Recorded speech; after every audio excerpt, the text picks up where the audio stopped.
आज हम देखने वाले हैं एक सर्वाइवल मूवी जहां एक ऐसा भविष्य के दुनिया को दिखाया गया है जहां इंसानों के रहने के लिए एक बहुत ही अजीब शहर था। शहर के चारों तरफ एक अजीब दीवार थी जिसे कोई इंसान पार नहीं कर सकता था। तो असल में इस शहर में ऐसा क्या रहस्य छुपा है और क्यों यहाँ के लोग 200 सालों से फंसे हुए हैं और क्यों ये शहर से कभी बाहर नहीं जा पाए, यही सब हम इस मूवी में देखने वाले हैं। तो कहानी शुरू होती है भविष्य की दुनिया में जहां हम देखते हैं कि पूरी दुनिया बिल्कुल तबाह हो चुकी है, यहाँ तक कि आसपास दूर दूर तक कोई इंसान नहीं है। फिर हमें एक वॉइस ओवर के जरिए बताया जाता है कि वर्तमान में जो आप ये विनाशकारी दुनिया देख रहे हैं, कुछ साल पहले तक हमारी दुनिया ऐसी नहीं थी। दुनिया के हर कोने में इंसानों की बस्ती थी और टेक्नोलॉजी बहुत ज्यादा विकसित हो चुकी थी। हर इंसान बहुत ज्यादा ताकतवर बन गया था, लेकिन इस ताकत के सहारे लोग इतने हिंसक हो गए कि वे एक दूसरे से लड़ाई, युद्ध और अपनी ताकत साबित करने में लग गए, जिसके चलते धीरे धीरे दुनिया की हालत बहुत खतरनाक हो गई और पूरी दुनिया में विश्व युद्ध शुरू हो गया। ये युद्ध दुनिया के इतिहास का सबसे भयानक युद्ध था, जहां दुनिया की सबसे उन्नत तकनीकें इस्तेमाल हुई थीं। उस समय धरती पर मौजूद न्यूक्लियर बम बहुत ज्यादा शक्तिशाली थे, इसलिए युद्ध के परिणाम स्वरूप पूरी दुनिया बिल्कुल तबाह हो गई। करोड़ों लोग मारे गए और भयानक रेडिएशन के चलते धरती पूरी तरह इंसानों के रहने के लिए अनुपयुक्त हो गई। पूरी दुनिया बन गई मानवीय रूप से खाली। हालांकि कुछ जगहों पर बहुत ही कम लोग बचे थे जो किसी तरह अपना जीवन बचा रहे थे। इस घटना के करीब 200 साल बाद हम देखते हैं शिकागो नाम का एक शहर, जो वर्तमान में दुनिया का एकमात्र शहर है जहां इंसान रहते हैं। इस शहर में लोग केवल शांतिपूर्ण तरीके से रहने के लिए शहर के चारों तरफ विशाल दीवारें बनाते हैं। ये सामान्य दीवारें नहीं थीं, बल्कि ये बेहद मजबूत और अत्याधुनिक तकनीक से बनी थीं। और इस शहर में सभी लोगों को इस दीवार के बाहर जाने की मनाही थी। शहर के हर व्यक्ति को हमेशा शहर के अंदर ही रहना पड़ता था और अगर कोई इस दीवार को पार करने की कोशिश करता तो उसे कड़ी सजा भुगतनी पड़ती। फिर हम शिकागो शहर को देखते हैं, जो बेहद आधुनिक था। यहाँ लगभग सब कुछ टेक्नोलॉजी से चलता था, लेकिन यहाँ के सभी लोग लगभग 5 तरह के कपड़े पहनते थे जो देखने में खास तरह के यूनिफॉर्म जैसे लगते थे। और हम यह भी जानते हैं कि इस शहर के लोगों को कुल 5 हिस्सों में बांटा गया था, जिन्हें मुख्य रूप से फ्रैक्शन कहा जाता है। इस शहर के लोगों को 5 हिस्सों में बांटने का कारण यह था कि यहाँ सब कुछ संतुलित तरीके से इस्तेमाल हो और यहाँ की जनसंख्या नियंत्रित रहे। तो पहले फ्रैक्शन का नाम है एविगेशन। इस फ्रैक्शन के लोग पूरी तरह निस्वार्थ प्रकृति के होते हैं। ये बिना स्वार्थ के लोगों की मदद करते हैं और शहर के हर व्यक्ति की सहायता करते हैं। यही लोग मुख्य रूप से सरकार की तरफ से शहर को चलाने की जिम्मेदारी संभालते हैं। इस फ्रैक्शन के लोगों के कपड़े का रंग था ग्रे। दूसरे फ्रैक्शन का नाम था एरोडाइट। इस फ्रैक्शन के लोग बहुत ही बुद्धिमान और शिक्षित होते हैं। ये इतने प्रतिभाशाली थे कि मुख्य रूप से यही लोग शहर के वैज्ञानिक और शोध संबंधी काम करते थे। उनके कपड़े का रंग होता था नेवी ब्लू। तीसरे फ्रैक्शन का नाम है कैंडर। इस फ्रैक्शन के लोग बहुत ईमानदार होते हैं, ये हमेशा सच बोलते हैं। इन लोगों के कपड़े का रंग होता था सफेद और काला। चौथे फ्रैक्शन का नाम है एमिटी। ये मुख्य रूप से नारंगी रंग के कपड़े पहनते हैं। यहाँ उनका मुख्य काम कृषि करना है। यही लोग शहर के सभी लोगों के लिए सब्जियां और फल उगाते हैं। तो पांचवें फ्रैक्शन का नाम है डंटलेस। इस फ्रैक्शन के लोग मुख्य रूप से बहुत ही बहादुर और ताकतवर होते हैं। यही लोग शहर के मिलिट्री और सैनिकों की जिम्मेदारियां निभाते हैं। ये फ्रैक्शन मुख्य रूप से एविगेशन और एरोडाइट फ्रैक्शन के आदेश मानता है और उनके आदेश के अनुसार शहर में शांति और अनुशासन बनाए रखता है। इसके बाद हम शहर का एक और नियम जानते हैं। जब यहाँ के लोगों की उम्र 20 साल होती है तो वे अपनी पसंद का कोई भी फ्रैक्शन चुन सकते हैं, लेकिन अपनी पसंद के फ्रैक्शन में शामिल होने के लिए उन्हें एक खास प्रकार की परीक्षा पास करनी होती है, जिससे साबित हो कि वे वाकई उस फ्रैक्शन में रहने योग्य हैं। परीक्षा पास होने के बाद उन्हें उस फ्रैक्शन में ट्रेनिंग दी जाती है। इसके बाद एक फाइनल परीक्षा और होती है और अगर वे उस परीक्षा में सफल हो जाते हैं तो उन्हें उनकी चुनी हुई फ्रैक्शन में शामिल कर दिया जाता है। और अगर कोई व्यक्ति इस परीक्षा में फेल हो जाता है तो उसे किसी भी फ्रैक्शन में शामिल नहीं किया जाता। ऐसे लोगों को फ्रैक्शनलेस कहा जाता है। लेकिन इस शहर में फ्रैक्शनलेस लोगों की कोई कीमत नहीं होती, इसलिए हर फ्रैक्शनलेस व्यक्ति को समाज से बाहर निकाल दिया जाता है और उन्हें पूरे जीवन सड़कों पर भिखारी की तरह जीना पड़ता है। इसलिए कोई भी यहाँ फ्रैक्शनलेस बनना नहीं चाहता। इसके अलावा इस शहर में एक और तरह के लोग हैं जिन्हें डाइवर्जेंट कहा जाता है। ये लोग खास प्रकृति के होते हैं क्योंकि इनमें शहर के 5 फ्रैक्शन के गुण होते हैं, यानी उनके अंदर सभी फ्रैक्शन की विशेषताएं मौजूद होती हैं। दूसरे शब्दों में कहें तो ये लोग बहुत ही सुपर पावर वाले होते हैं। इसके बाद हम ट्रेस नाम की एक लड़की को देखते हैं। आज ट्रेस अपनी फ्रैक्शन चुनने की परीक्षा देने जा रही है। वह अपने घर में तैयार हो रही थी, तभी उसकी माँ उसके पास आई और बोली, ट्रेस क्या तुम अपनी परीक्षा के लिए नर्वस हो? ट्रेस ने कहा, बिल्कुल नहीं। आज वास्तव में ट्रेस और उसका भाई दोनों ही परीक्षा देने जा रहे थे, इसलिए ट्रेस की माँ बहुत नर्वस थी। उसे डर था कि अगर उसके बच्चे फ्रैक्शनलेस हो गए तो उन्हें अपना पूरा जीवन भिखारी की तरह बिताना पड़ेगा। वह ट्रेस को हिम्मत देती है और उसे परीक्षा के लिए शुभकामनाएं देती है। इसके बाद ट्रेस और उसका भाई हिम्मत जुटाकर परीक्षा देने के लिए जाते हैं। वहां पहुंचकर वे देखते हैं कि उनके जैसे और भी कई लड़के और लड़कियां परीक्षा देने आए हैं। तब उनके टेस्ट शुरू होने से पहले वहां एक महिला आती है और उन्हें कहती है, आपको डरने की कोई बात नहीं है। असल में ये टेस्ट वर्चुअल रियलिटी के माध्यम से कराए जाएंगे, यानी टेस्ट के दौरान जो कुछ भी तुम देखोगे वह सच नहीं भी हो सकता है, लेकिन तुम्हें लगेगा कि वह सच है। इसलिए सामने कोई भी परिस्थिति आए, अपनी बुद्धि और क्षमता का इस्तेमाल करके जीतने की कोशिश करो, क्योंकि जीतने पर ही तुम अपनी पसंद के फ्रैक्शन में जा सकोगे, नहीं तो तुम फ्रैक्शनलेस बन जाओगे। इसके बाद यहाँ सभी अपने अपने पसंद के फ्रैक्शन चुनते हैं। असल में लोगों को विभिन्न फ्रैक्शन में बांटने का कारण यह है कि शहर में खाना, पानी और रहने के स्थान पर्याप्त हैं। अगर फ्रैक्शनलेस लोगों को अलग किया जाए तो उन्हें अतिरिक्त कुछ नहीं देना पड़ता। इसके अलावा हर फ्रैक्शन में लोगों को बांटने से वे केवल अपने फ्रैक्शन के काम में ही व्यस्त रहते हैं। यहाँ लोगों को केवल एक ही काम करना होता है, इसलिए हर ग्रुप में शांति और अनुशासन बनाए रखा जाता है। और चूंकि यहाँ के लोग केवल अपने काम पर ध्यान देते हैं और किसी अन्य फ्रैक्शन के बारे में नहीं सोचते, इसलिए हर व्यक्ति अपने फ्रैक्शन का काम बहुत अच्छे से करता है। इससे हर ग्रुप में शांति और अनुशासन बनाए रहता है। लोग यहाँ के नियमों के अनुसार बेहद शांतिपूर्ण तरीके से काम करते हैं। उन्हें जितना काम करना कहा जाता है उतना ही करते हैं, जिससे उन्हें नियंत्रित करना बहुत आसान होता है। इस कारण किसी भी व्यक्ति के बीच संघर्ष या लड़ाई नहीं होती। इस शहर का मुख्य उद्देश्य शांति और अनुशासन बनाए रखना है, क्योंकि एक बार लोगों के बीच यह संघर्ष युद्ध में बदल गया था, जिसने पूरी दुनिया को तबाह कर दिया था। अब ट्रेस अपनी परीक्षा देने के लिए एक सेंटर में जाती है जहां टोरी नाम की एक डॉक्टर मौजूद है। टोरी यहाँ पहले ट्रेस को एक नीला लिक्विड पीने को देती है और उसके शरीर पर वर्चुअल रियलिटी का एक डिवाइस सेट कर देती है। इसके बाद ट्रेस वह लिक्विड पीती है। जैसे ही उसने इसे पिया और अपनी आंखें खोली, वह देखती है कि वह एक अजीब जगह पर है जहां उसकी तरह कई और लड़कियां भी हैं। वर्चुअल रियलिटी के माध्यम से विभिन्न घटनाएं उसके सामने घटित होती हैं और इसी से यह तय होगा कि वह किस फ्रैक्शन में जाएगी। शुरुआत में ट्रेस इतने सारे लड़कियों को देखकर डर जाती है, लेकिन तुरंत ही वे सभी गायब हो जाती हैं। जाती हैं। उसके सामने एक बहुत ही हिंस्र कुत्ता आ जाता है, यहाँ तक कि वह अपने आप को भी वहाँ देखती है, लेकिन ये छोटा बच्ची ट्रेस था। फिर ट्रेस देखती है कि वह हिंस्र कुत्ता उस छोटी लड़की पर हमला करने वाला है। कुछ ही पल में ट्रेस सोचने लगती है कि वह उस लड़की को कुत्ते से कैसे बचा सकती है, लेकिन उसके पास सोचने का ज्यादा समय नहीं था। जैसे ही कुत्ता उस लड़की पर हमला करने वाला था, ट्रेस पीछे से कुत्ते पर छलांग लगाती है। वह बिल्कुल भी डरती नहीं थी और तुरंत ही वह कुत्ते को पकड़कर जमीन के साथ मिला देती है। फिर अचानक उसकी आंखें खुलती हैं, यानी ट्रेस की यह टेस्ट पूरी हो गई। इस टेस्ट से पता चलता है कि ट्रेस असल में डाइवर्जेंट थी, क्योंकि उसके अंदर केवल एक फ्रैक्शन नहीं बल्कि कई फ्रैक्शन के गुण मौजूद थे। यानी ट्रेस में बुद्धि, साहस, ताकत और किसी भी स्थिति से निपटने की क्षमता थी। इसके अलावा उसके अंदर लोगों की मदद करने की प्रवृत्ति भी थी, यानी वह लगभग सभी फ्रैक्शन की योग्य थी। और यह तथ्य वर्चुअल रियलिटी के माध्यम से घटित घटनाओं से पता चला, क्योंकि इतने हिंस्र कुत्ते को देखकर ट्रेस ने पहले डर नहीं महसूस किया। फिर उसने बुद्धि से सोचा कि उस लड़की को कुत्ते से कैसे बचाया जाए, और तुरंत ही उसने बिना डर के कुत्ते पर छलांग लगाई। उसने साहस के साथ कुत्ते का सामना किया और लड़की को बचाया। इतने सारे गुण केवल डाइवर्जेंट में ही पाए जाते हैं। जब टोरी ने ट्रेस का रिजल्ट देखा तो उसने जाना कि ट्रेस वास्तव में डाइवर्जेंट है। इससे वह थोड़ा डर गई और ट्रेस से कहती है, मैं तुमसे एक बात कहना चाहती हूँ और यह बात तुम किसी को मत बताना। असल में तुम्हारा रिजल्ट डाइवर्जेंट आया है, और अगर कोई आज तुम्हारे टेस्ट का रिजल्ट जानना चाहे तो तुम कहोगी कि किसी समस्या की वजह से तुम्हारा रिजल्ट नहीं आया, लेकिन किसी को भी यह मत बताना कि तुम्हारा रिजल्ट डाइवर्जेंट आया है। लेकिन ट्रेस कुछ भी समझ नहीं पा रही थी कि टोरी उसे यह बात क्यों छुपाने को कह रही है, लेकिन टोरी और ज्यादा कुछ नहीं बताती।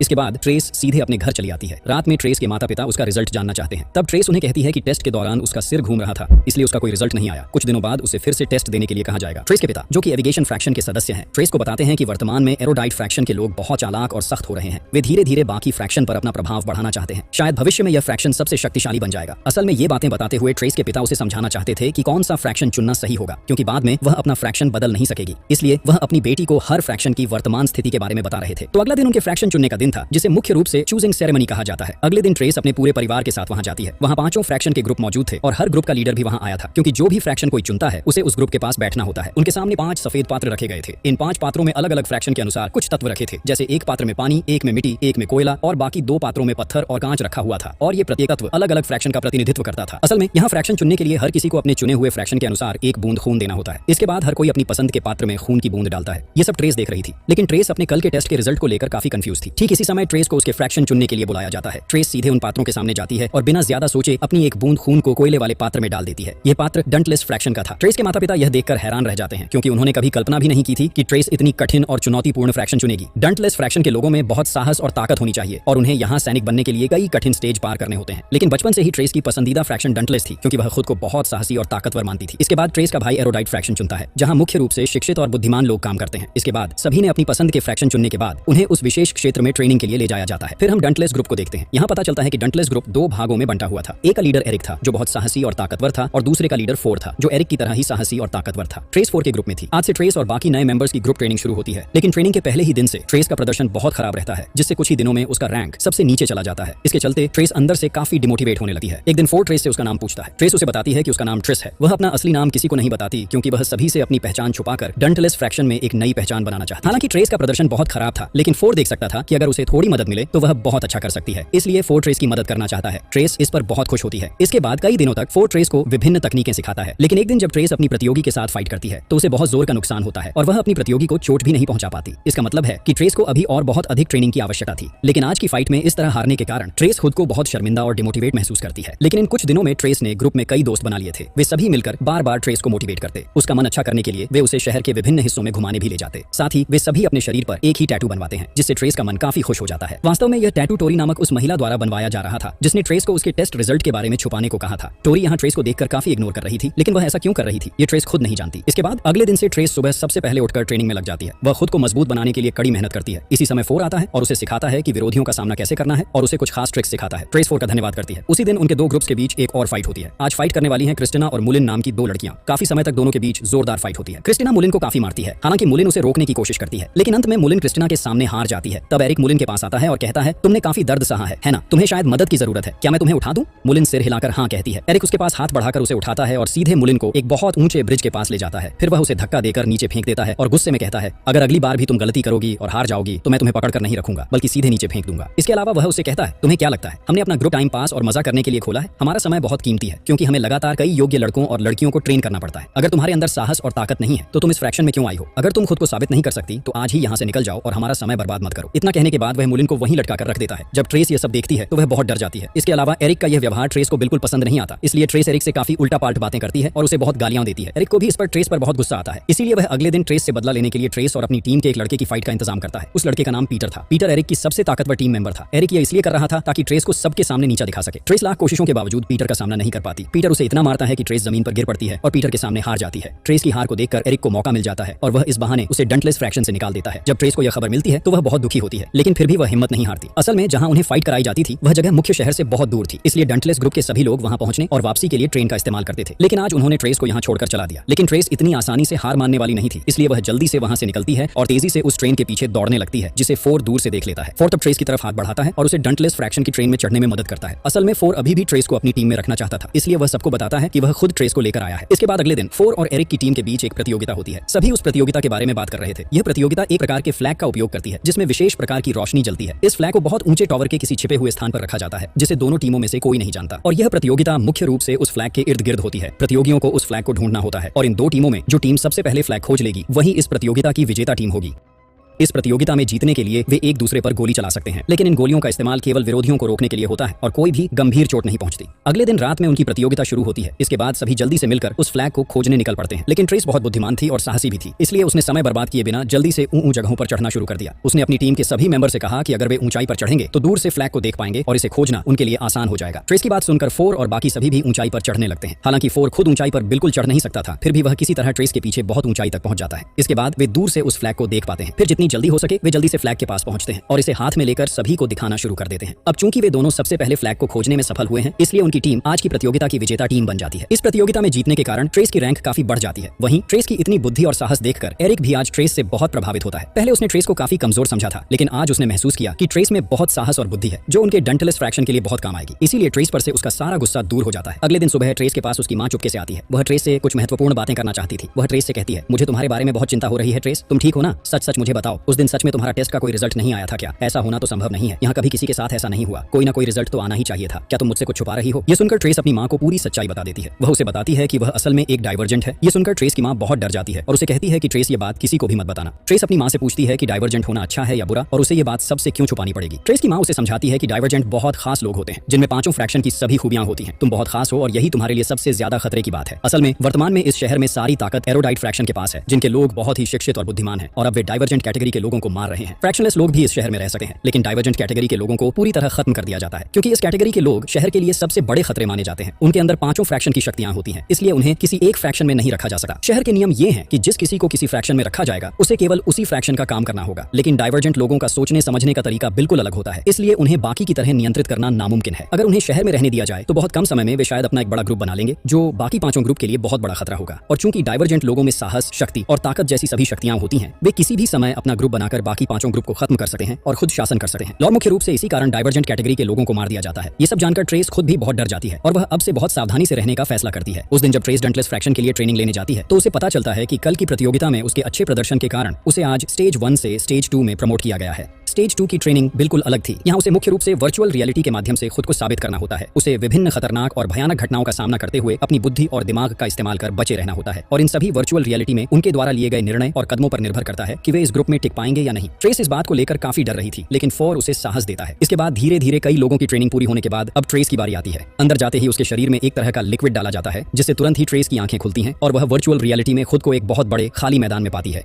उसके सामने एक विशाल दीवार खड़ी थी। दीवार बिल्कुल उनके शहर के चारों तरफ लगी दीवार जैसी थी। ट्रेस जब वहां चुपचाप खड़ी थी तभी उसके पास बहुत सारे कौवे आते हैं और उसे हमला करने लगते हैं। ट्रेस बहुत डर जाती है और घबराकर वहां मौजूद एक नालियों में गिर जाती है, लेकिन वह खुद को यह कहकर हिम्मत देती है, बिल्कुल डर मत ट्रेस, ये असली नहीं है, ये सिर्फ तुम्हारी कल्पना की दुनिया है। अगर तुम साहस रखोगी और शांत रहोगी तो यहाँ से बाहर निकल सकती हो। ट्रेस यह सोचते सोचते वहां से निकलकर एक और वर्चुअल दुनिया में पहुंच जाती है, जहां वह खुद को एक बहुत बड़े कांच के बॉक्स के अंदर देखती है। वहां खड़ी होकर ऊपर देखने पर वह पाती है कि उसके ऊपर पानी गिर रहा है और धीरे धीरे वह कांच का बॉक्स पानी से भरने लग रहा है। लेकिन इसी समय वह सामने देखती है कि उसके दोस्त उसकी इस हालत को देखकर उसकी तरफ देखकर हंस रहे हैं, और यहाँ ट्रेस अपने सामने पड़े कांच में अपना प्रतिबिंब देखती है। वह ध्यान देती है कि यह कांच बहुत पतला है और वह चाहकर इसे हाथ से तोड़ सकती है। फिर वह अपनी सोच के अनुसार ऐसा करती है और इस तरह वह इस कांच से बाहर निकल पाती है। साथ ही उसकी आंखें खुल जाती हैं और वह असली दुनिया में लौट आती है। असल में ट्रेस की सोच और समझ बिल्कुल ब्रिलियंट लोगों जैसी थी। वह हमेशा सामान्य लोगों की तुलना में चीजों को थोड़ा अलग तरीके से सोचती थी, क्योंकि पहली घटना में भले ही वह वर्चुअल दुनिया में थी, वह याद रख पाई कि यह केवल एक वर्चुअल दुनिया है, इसलिए उसे साहस रखकर यहाँ से बाहर निकलना था। और दूसरी बार भी उस पानी वाले टैंक की घटना में वह बार बार यह सोच रही थी कि किसी भी हाल में उसे यहाँ से बाहर निकलना ही होगा, और अपनी बुद्धि का इस्तेमाल करके वह आसानी से यहाँ से बाहर निकल जाती है। लेकिन ट्रेस ट्रेस की ये सारी गतिविधियां फोर्ड देख रहा था। फोर्ड ट्रेस को इतनी जल्दी वर्चुअल रियलिटी से बाहर निकलते देख बहुत हैरान होता है। फोर्ड तब ट्रेस से कहता है, ये कैसे संभव है? तुम्हारे पास कोई सुपर पावर है क्या? तुम हमारी ग्रुप की पहली ऐसी व्यक्ति हो जिसने सिर्फ 3 मिनट में इतनी कठिन सिमुलेशन से बाहर निकल पाई। लेकिन ट्रेस किसी तरह इस विषय को टालने की कोशिश कर रही थी। लेकिन फोर्ड तब ट्रेस से पूछता है, तुम्हारे एप्टीट्यूड टेस्ट का रिजल्ट क्या आया था? फोर्ड असल में उस रिजल्ट के बारे में जानना चाहता था, जिससे यह पता चलता है कि किसी व्यक्ति को किस फ्रैक्शन में रखा जाएगा। लेकिन ट्रेस यहाँ मामले को संभाल लेती है और उसे बताती है कि उसका फ्रैक्शन आया एविगेशन। फिर भी फोर्ड को यह बात भरोसेमंद नहीं लग रही थी। लेकिन ट्रेस किसी तरह वहां से निकल जाती है और सीधे टोरी के पास जाती है, वही लड़की जिसने उसका फ्रैक्शन टेस्ट किया था। ट्रेस टोरी से पूछती है कि टोरी ने उसे उस दिन सबके सामने अपनी बात छुपाने के लिए क्यों कहा और क्यों उसने उसे डाइवर्जेंट के बारे में मदद की। टोरी तब बताती है कि ट्रेस की उम्र में उसका एक छोटा भाई था जिसे वह बहुत प्यार करती थी। जब उसके भाई का टेस्ट हुआ तो पता चला कि वह भी डाइवर्जेंट है। लेकिन कुछ ही दिनों बाद अचानक उसका भाई गायब हो गया और ठीक 4 दिन बाद उन्हें शहर के किसी हिस्से में उसके भाई का शव मिला। इसके बाद पता चला कि शहर के अलग अलग हिस्सों में डाइवर्जेंट कैटेगरी के कई और शव भी पाए गए हैं। टोरी तो समझ जाती है कि उसके भाई की मौत का असली कारण यही था कि वह डाइवर्जेंट था। और इस घटना के बाद से टोरी जितने भी लोगों का टेस्ट कर चुकी है और पता चला कि वे डाइवर्जेंट कैटेगरी के हैं, उसने उन सबको पहले से ही चेतावनी दे दी है ताकि वे इस बारे में किसी को न बताएं। असल में इस शहर को जो बनाया गया था उसके नियम ऐसे बनाए गए थे कि यहाँ रहने वाले लोग स्वतंत्र रूप से सोच न सके।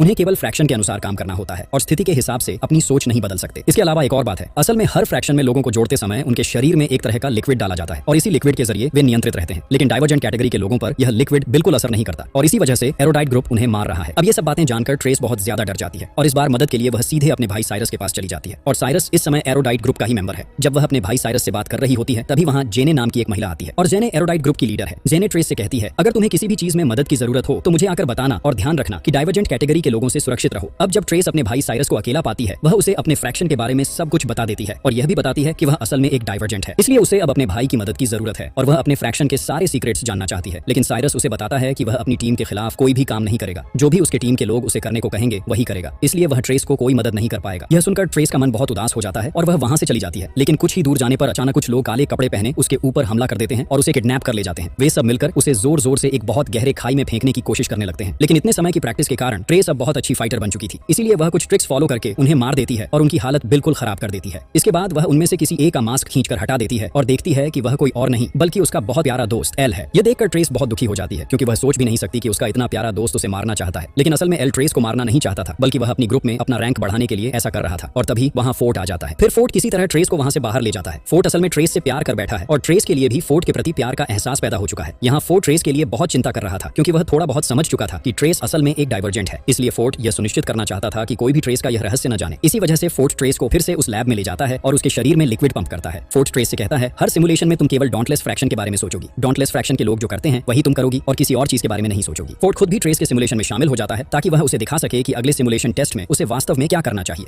दोनों देखते हैं कि वे अब बहुत ऊंचे एक ब्रिज पर हैं। ट्रेस फोर्ड से कहती है, बिल्कुल डर मत फोर्ड, मैं जानती हूं कि तुम्हें ऊंचाई से डर लगता है, लेकिन यह सिर्फ एक सिमुलेशन है। हमें यहां से कूदना होगा, तभी हम अगले सिमुलेशन में पहुंचेंगे। लेकिन फोर्ड ट्रेस से कहता है, तुम यहां गलती कर रही हो ट्रेस। अगर तुम यहां ट्रिक्स इस्तेमाल करोगी तो तुम एरोडाइट फ्रैक्शन में चली जाओगी और इस तरह पकड़ में आ जाओगी। तुम्हें केवल डॉन्टलेस फ्रैक्शन के बारे में सोचना है और फ्रैक्शन के हिसाब से तुम्हें अपनी बुद्धि नहीं बल्कि जो टास्क दिया गया है उसे पूरा करना है। फोर्ड आगे कहता है, अब हमें दोनों को इस ब्रिज को पार करना होगा। ट्रेस अब पूरी तरह से समझ जाती है कि उसे क्या करना है। इसके बाद वह फोर्ड के साथ ब्रिज के दूसरी तरफ चली जाती है। इस तरह वे कई और सिमुलेशन पार कर लेते हैं। इन सिमुलेशनों के दौरान फोर्ड ट्रेस को यह सिखा देता है कि कैसे वह केवल अपने फोकस को डॉन्टलेस फ्रैक्शन पर रखे। असल में हर सिमुलेशन फोर्ड के जीवन के किसी न किसी हिस्से का ही हिस्सा था। तो अब वे मार्कस नामक एक व्यक्ति के सामने आते हैं जो उनके शहर के एविगेशन फ्रैक्शन का लीडर था। ट्रेस यहाँ जानती है कि मार्कस असल में फोर्ड के पिता हैं। सबसे चौंकाने वाली बात यह है कि फोर्ड के अंदर सब कुछ बिल्कुल ट्रेस की तरह है, यानी उसके अंदर भी इमोशन, टैलेंट, साहस, शक्ति और हर परिस्थिति में अपने विचार बदलने की क्षमता है। साथ ही उसके अंदर भी हर फ्रैक्शन की ताकत मौजूद है, यानी वह भी ट्रेस की तरह डाइवर्जेंट है और अब तक इस बात को उसने सबके सामने नहीं बताया। यह जानकर ट्रेस फोर्ड को गले लगाती है और साथ ही वे सिमुलेशन से बाहर आ जाते हैं। इसके बाद वे दोनों बाहर देखते हैं कि एरोडाइट फ्रैक्शन के पास जो माइंड कंट्रोल सीरम है उसे वे बहुत बड़ी गाड़ी में लोड कर रहे हैं और इस तरह ट्रेस कई और टास्क पूरे कर देती है जिससे किसी को भी पता नहीं चलता कि वह असल में एक डाइवर्जेंट है। और क्योंकि वह बहुत ही स्मार्ट तरीके से सारे टास्क पूरे कर देती है, इसलिए आखिरकार उसे डॉन्टलेस फ्रैक्शन में शामिल कर लिया जाता है। ट्रेस के साथ साथ उसके 2 प्रिय दोस्त भी यहाँ सिलेक्ट हो जाते हैं, जिससे वे सभी बहुत खुश होते हैं। कुछ ही दिनों में ट्रेस यह ध्यान देती है कि डॉन्टलेस फ्रैक्शन के सभी टीम मेंबर्स को एरोडाइट फ्रैक्शन के लोग मैनिपुलेट कर रहे हैं। यहाँ तक कि आज वे हर किसी की गर्दन में एक तरह का ट्रैकिंग डिवाइस भी सेट कर रहे हैं। ये दरअसल एरोडाइट फ्रैक्शन की एक योजना थी। वे इस डिवाइस की मदद से डॉन्टलेस ग्रुप के सभी मेंबर्स को अपने कंट्रोल में लाना चाहते थे, क्योंकि वे डॉन्टलेस ग्रुप के टीम मेंबर्स के जरिए एविगेशन फ्रैक्शन के सारे लोगों को मारना चाहते थे। असल में कुछ महीनों से एविगेशन फ्रैक्शन के लोग उनके कंट्रोल में नहीं थे। वे अपनी इमोशंस का इस्तेमाल कर पा रहे थे, इसलिए उन्हें बचाए रखना इस शहर के लिए खतरनाक था।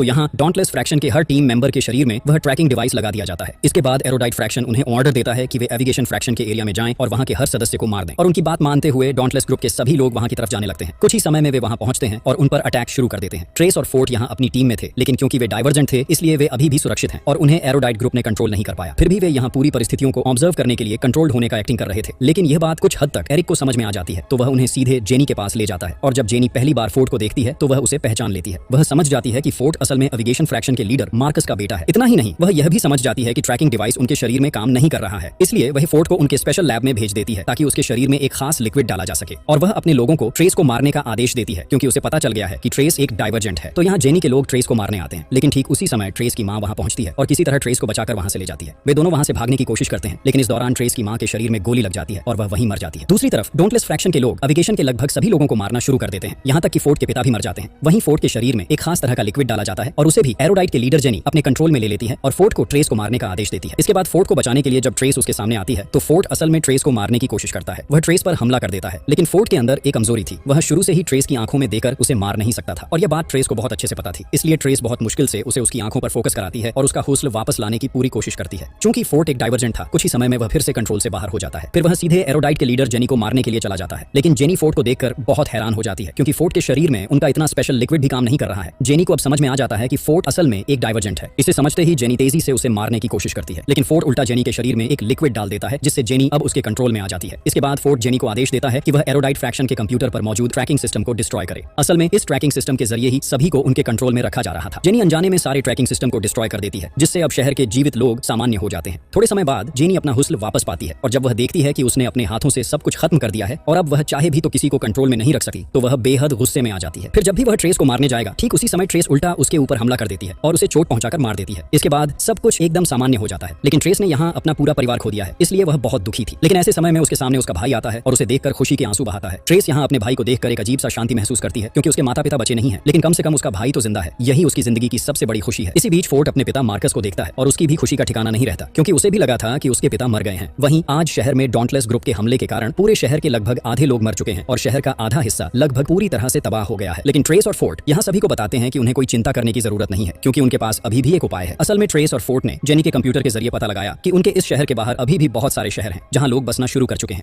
इन सभी शहरों में सबसे खास एक शहर था, डाइवर्जेंट का शहर, जिसे मुख्य रूप से डाइवर्जेंट ग्रुप के लोगों ने बनाया था। लेकिन वहाँ सभी कैटेगरी के लोग मिलकर रहते थे। वहाँ कोई किसी के आदेश का पालन नहीं करता, बल्कि हर कोई स्वतंत्र रूप से अपनी मर्जी से रहता था। उस शहर में किसी भी तरह के नियम नहीं होते और लोग वहाँ अपने जीवन को बहुत खूबसूरती से एंजॉय कर सकते थे। लेकिन उस डाइवर्जेंट शहर का लोकेशन उन्हें नहीं पता था, इसलिए फोर्ट, ट्रेस का भाई साइरस और फोर्ट का पिता मार्कस मिलकर चारों लोग अपने शहर की एक ट्रेन में बैठकर डाइवर्जेंट सिटी खोजने निकलते हैं। साथ ही वे शहर के बाकी लोगों से वादा करते हैं कि जैसे ही डाइवर्जेंट सिटी मिल जाएगी वे सबको वहाँ ले जाएंगे, तब तक वे सब मिलकर यहीं सर्वाइव करेंगे। इस तरह वे नए शहर की तलाश में निकल पड़ते हैं।